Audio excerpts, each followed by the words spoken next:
Circuit Bro. ආයිබෝවන් ඔබ සම සාදරයෙන් සර්කිට් බ්‍රෝ වෙත පිළිගන්නවා. ඕගලන්ට මම අද කියලා දෙන්න යන්නේ ගොඩාක් නිවෙස්වල විසිතුරු මත්ස්‍ය ටැංකි භාවිතා කරනවා. ඒ විසිතුරු මත්ස්‍ය ටැංකි වල ඔක්සිජන් මෝටරය කොහොමද අලුත් වැඩියාවක් කරගන්නේ කියලා. විශේෂයෙන්ම කාලයක් යනකොට ඔක්සිජන් මෝටරේ එන හුලම් ප්‍රමාණය අඩු වෙනවා. එක්ක හුලම් ප්‍රමාණය නැති වෙනවා. බලමු එහෙනම් කොහොමද අපි මේ දේවල් නිවැරදිව නැවත අලුත් වැඩියා කරගන්නේ කියලා. හොඳින් බලන්න වීඩියෝ එක අවසාන වෙනකම් බලන්න. මොනවා හරි ඒ ගැන ප්‍රශ්නයක් තියෙනවා නම් පල්ලෙහා කමෙන්ට් සෙක්ෂන් එකේ කමෙන්ට් එකක් දාන්න. මේක සාමාන්‍ය ඩබල් මෝටරයක් කියලා මේකට කියන්නේ. සිංගල් මෝටරුත් තියෙනවා. ඒක සිංගල් මෝටරේ කියන්නේ මේකේ එක හුලං බටයයි එන්නේ. මේක ඩබල් මෝටරයක්. අනිවාර්යයෙන්ම මේකේ හුලම් පොම්ප දෙකක් තියෙනවා. ඔයගොල්ලන්ට පේනවා ඇති මේක එක පැත්තක විතරයි හුලං එන්නේ නැත්තේ. ප්‍රශ්නේ තියෙන්නේ. කාලයක් යනකොට මේවල යම් යම් දෝෂ මතුවෙනවා. මම කියන්නේ ඔයගොල්ලන්ට මේ දෝෂයක් නිවැරදිව කරගන්න ආකාරය.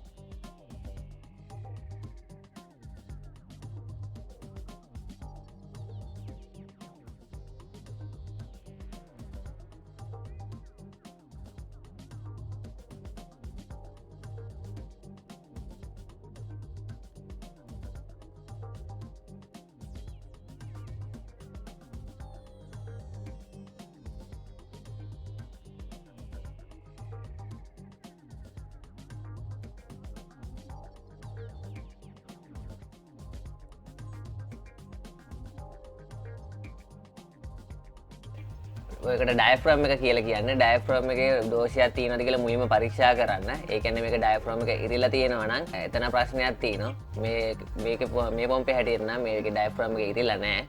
මේකම නැවත පාවිච්චි කරන්න පුළුවන්. සියලුම කොටස් මුලින්ම පිරිසිදු කරගන්න. දූවිල්ල අනිවාර්යයෙන්ම ඔය වල ඇතුලේ තියෙනවා.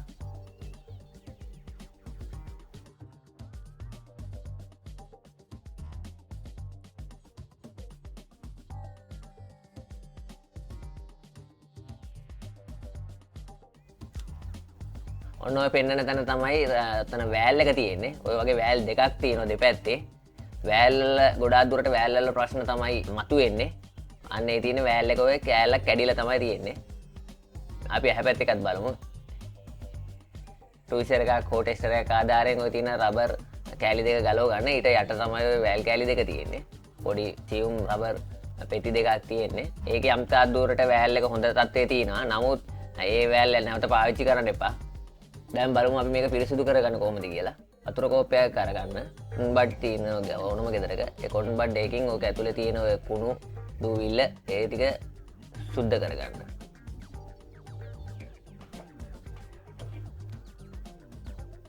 මේ විදිහට සුද්ධ කරගත්ත පසු ඒකේ වෑල් එක හදන්න අපිට පහසුවෙන්ම ගෙවල් වල ඕන තැනක හොයාගන්න පුළුවන්. ඒ වෑල් එකට අවශ්‍ය රබර් කෑල්ල hand glove ඕනම hardware එක තියෙනවා. නෑ එහෙම නැත්නම් ඉවතලන hand glove එකක් අරගෙන ඒකේ රබර් කොටසක් කපා ගන්න.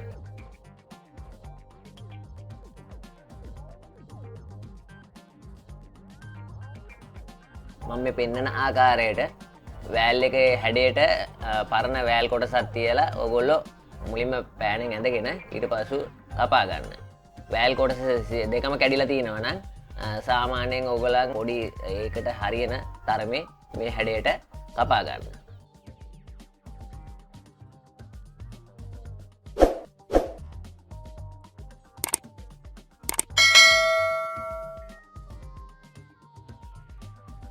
අපි බලමු දැන් මොකද කරන්න කියලා.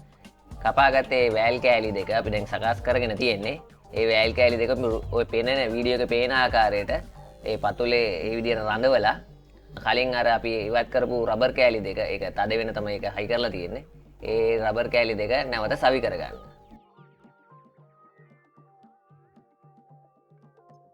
රබර් කෑල්ල සවි කරනකොට අනිවාර්යයෙන්ම ටූල්සර් එකක් හෝ ටෙස්ටර් එකක් මාර්ගයෙන් භාවිතා කරන්න. එතකොට වැඩි පහසු වෙනවා.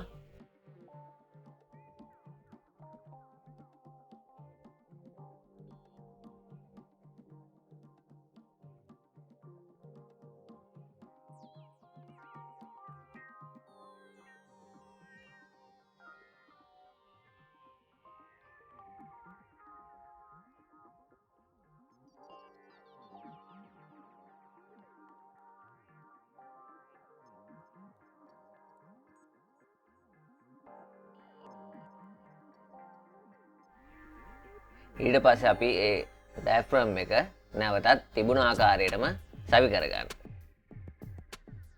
යම් අවස්ථාවකදී ඩයෆ්‍රම් එක පුපුරලා හෝ ඉරිලා තියෙනවා නම් ඩයෆ්‍රම් අපිට ගෙදර නිර්මාණය කරන්නට අමාරුයි.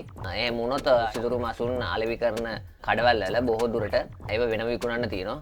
රුපියල් 50ක් 100ක් අතර වගේ මුදලක් තමයි වෙන්නේ.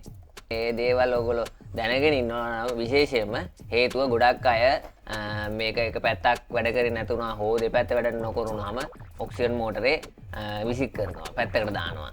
ඉතින් අනිවාර්යයෙන්ම ඔයගොල්ලෝ බලන්න මේක හදන්න පුළුවන්ද කියලා. හදන්න පුළුවන් නම් මේ විදිහට වීඩියෝ එක බලලා අලුත් වැඩියාවක් කරගන්න පුළුවන්.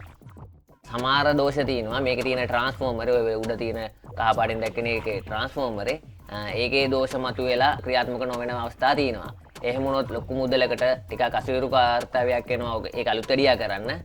එහෙම අවස්ථාවක නැතුව ඔයගලන්ට මේ පේන ඩයෆ්‍රම් එකේ හෝ වැල් වල ප්‍රශ්නයක් තියෙනවා නම් මේ විදිහට සකස් කරගෙන නැවත පාවිච්චි කරන්න පුළුවන්. මේ දේවල් කරනවා නම් 230 විදුලියත් එක්ක සම්බන්ධ නිසා කුඩා ළමුන් මේ දේවල් කිරීමෙන් වළකින්න අනිවාර්යයෙන්ම වැඩිහිටියෙක්ගේ උපදේශයක් අරගෙන මේ දේවල් කරන්න.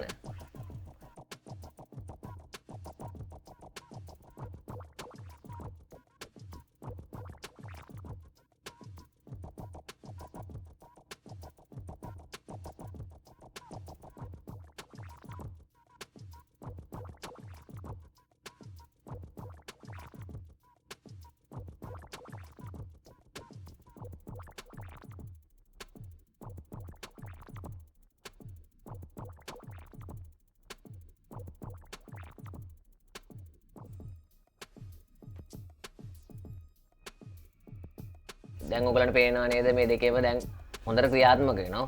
හුලං එහෙම හොඳ තත්ත්වයේ තියෙනවා. නැවතත් ඔයගලන්ට දිගු කාලයක් ওই විදිහට මේ ඔක්සිජන් මෝටරේ පාවිච්චි කරන්න පුළුවන්. එන ඔය හැමෝටම සුබ දවසක් කියලා පිළිගන්නවා. මගේ වීඩියෝ එක බලපු හැමෝටම ස්තුතියි. ඒ වගේම ඉස්සරහට මේ වගේ වීඩියෝ බලන්න සර්කිට් බ්‍රෝ එක්ක එකතු වෙන්න. සුබ දවසක්.